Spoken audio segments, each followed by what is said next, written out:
साधारणपणे 2025च्या ऑगस्टमध्ये आपण ई-केवायसीची प्रक्रिया सुरू केली आणि त्या ई-केवायसीच्या प्रक्रियेमध्ये आपण 6 महिन्याची मुदत, पहिल्या कालावधीमध्ये 1 महिना, नंतर आणखी विनंती आली आणखी 2 महिने, त्याच्यानंतर आणखी 2 महिने आणि मग शेवटचा डिसेंबर 31 पर्यंत आपण ई-केवायसीची मुदत दिली होती. त्यानंतर सुद्धा ज्यांनी ई-केवायसी 31 डिसेंबरपर्यंत केलेली आहे, पण त्यांच्या ई-केवायसीमध्ये काही त्रुटी राहिलेल्या आहेत, आपण त्यांना सुद्धा ती दुरुस्त करण्याच्या दृष्टिकोनातून एप्रिल महिन्यापर्यंत त्यांना संधी दिली आणि 31 ई-केवायसीची प्रोसिजर साधारणपणे न केलेल्या महिला जवळपास 60 लाखापेक्षा अधिक आहेत, ज्यांनी कधीच ई-केवायसी ही या योजनेअंतर्गत केलीच नाही. त्यानंतर इन्कम टॅक्सचा जो डेटा आहे तो साधारणपणे 5 लाख आणि त्याच्यानंतर ई-केवायसी करत असताना आणखीन 9.5-10 लाखाचा जो डेटा आहे तो त्याच्यामध्ये त्यांचं जे आर्थिक उत्पन्न आहे त्यांच्या घरातल्या म्हणजे पतीचं असेल किंवा वडिलांचं असेल हे त्या ठिकाणी ई-केवायसीमध्ये आढळून आलं. अशी साधारणपणे एक 14-15 लाखाची त्या ठिकाणी संख्या आहे, ज्यांच्याकडे वाहनं होती आणि वाहनांमुळे त्या ठिकाणी त्यांनी अर्ज भरलेले होते, पण तरी वाहनं त्यांच्या नावाने असल्यामुळे असा काही 4.5-5 लाखाचा डेटा आहे आणि त्यामुळे ज्यांना वारंवार संधी देऊन सुद्धा ई-केवायसीची प्रक्रिया झाली नाही त्यांना त्या ठिकाणी योजनेचा लाभ आणि जे काही नियम आणि निकष ठेवलेले होते त्यानुसार या योजनेचा लाभाच्या दृष्टिकोनातून सरकारने त्या ठिकाणी निर्णय घेतला आणि कुठलीही पात्र महिला ज्यांनी ई-केवायसीची प्रोसिजर केलेली आहे आणि तरी सुद्धा तिला त्या ठिकाणी लाभ मिळत नाही आहे, अशा पद्धतीचं कुठल्याही पात्र महिलेवर अन्याय किंवा त्या लाभार्थीवर अन्याय हा विभाग म्हणून किंवा शासन म्हणून केला जाणार नाही. आमच्याकडे काही तक्रारी किंवा काही त्या ठिकाणी निवेदनं प्राप्त झालेली आहेत की त्यांनी ई-केवायसीची प्रोसिजर केली होती पण तरी सुद्धा त्यांना लाभ मिळत नाही आहे. अशा प्रोसिजर ह्या ज्या आहेत त्या आम्ही क्रॉस व्हेरीफाय करतोय.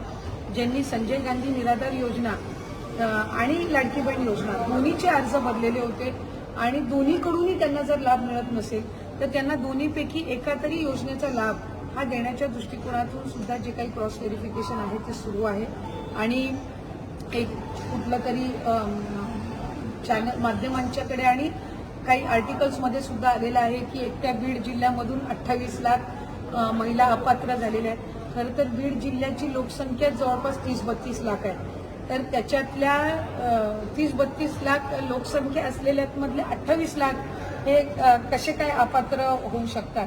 त्यामुळे कुठे ना कुठेतरी जी काही बातमी आहे किंवा जो काही डेटा आहे त्याच्यामध्ये काही तथ्य नाही.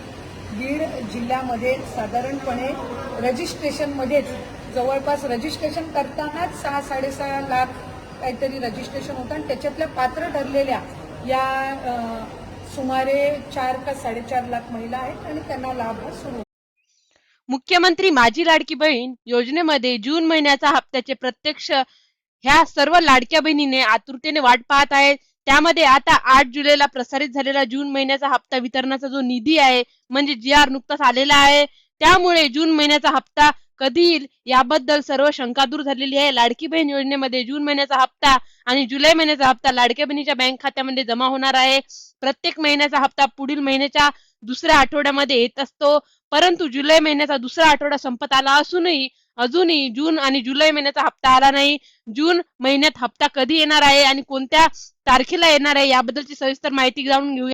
बघा, लाडकी बहीण योजनेमध्ये गेल्या 2 दिवसामध्ये जून आणि जुलै महिन्याचा 309 कोटी रुपयाची निधी महिला व बालविकास विभागाकडे पाठवण्यात आलेली आहे. महिला व बालविकास विभागाकडे पाठवलेला आहे निधी आता महिन्याच्या हप्ता वेतनासाठी लवकरच खर्च केला जाणार आहे, अशा प्रकारची माहिती होती. ज्या महिलांना 1500 रुपयाचा हप्ता प्राप्त झालेला होता अशाच महिलांना जून आणि जुलैचा 1500 रुपयाचा हप्ता मिळणार. ज्या महिलांना फक्त मे महिन्याचा हप्ता प्राप्त झालेला आहे किंवा मिळालेला आहे अशाच महिलांना जून आणि जुलैचा 1500 रुपये हप्ता मिळणार आहे. लाडकी बहीण योजनेमध्ये मार्च आणि एप्रिल महिन्याचा जो हप्ता वितरणाची वेळेस राज्यातील योजनेमधील जवळपास 80 लाख महिलांनी अपात्र यादीमध्ये नाव आलेले होते. तर बघू शकता आपण समोर याच्याबद्दल माहिती बघूया. मुख्यमंत्री माझी लाडकी बहीण योजनेमध्ये सध्या योजना जास्त चर्चेमध्ये आहे, कारण योजनेमध्ये तब्बल 92 लाख महिला ह्या अपात्र करण्यात आलेल्या आहेत. अपात्र आलेल्या महिलांना विविध कारणे आहेत. त्यामध्ये सर्वात महत्त्वाची कारण जसे की आपल्याला सांगितलेले आहे अदिती तटकरे यांनी ई-केवायसी पूर्ण करणे आहे. ई-केवायसी पूर्ण न करणाऱ्या महिलांची संख्या सर्वाधिक आहे. लाडकी बहीण योजनेमध्ये केवायसी करणाऱ्या महिलांना संख्या ही तब्बल 55 लाख एवढी आहे, तर 38 लाख महिलांना यांच्या कुटुंबाचे वार्षिक उत्पन्न 2.5 लाखापेक्षा जास्त आढळून आलेले आहे.